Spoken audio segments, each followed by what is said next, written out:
তখন বালিশ ভেঙে বালিশ ফেটে গিয়ে ওই সাদা তুলোগুলো পুরো রথে এত সুন্দর দেখায়, এত শোভা দেখায়, ওখানে না গেলে কেউ বুঝতে পারবে না।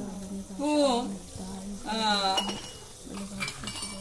ফাটি যায় বালিশ প্রভুর পদাঘাতে, তথাপিও পাণ্ডারা নিয়ে যায় জগন্নাথকে। এই রূপে জগন্নাথ কাছে মনে দেখে, মনে যেন চলেন আপনে।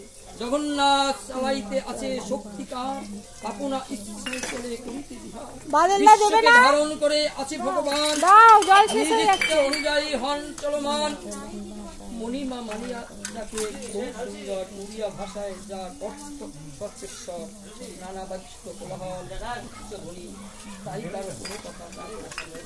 এই জগন্নাথের যেদিন রথ বেরোন হয়, বাদ্যযন্ত্র, হাজার রকমের বাদ্যযন্ত্র হয়, কেউ কথা কেউ শুনিতে পারে না, প্রচন্ড ভিড় হয়।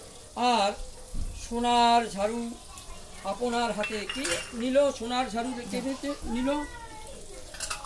সোনার ঝাড়ু আপনার হাতে, নিজের হাতে মহারাজ চলিলেন ঝাড় দিতে, চন্দন মিশ্রিত জলে পথেতে ছিটাইয়া। কখন এমন সেবা দেখে রাজাকে দেখিয়ে সবে ভাগ্যবান করে। এমন সেবা কি ভাগ্যবান করে? তিনি প্রতাপ প্রতি আনন্দিত হন। গোরাচাঁদ মতি কহিলেন, রাজা হয়ে এই তুমি রাজা তুলে দেবো ঈশ্বরের ভক্তগণে সুন্দর দেখো রথের কিংবা মনোহর কিংবা বিশাল আকার দেখো।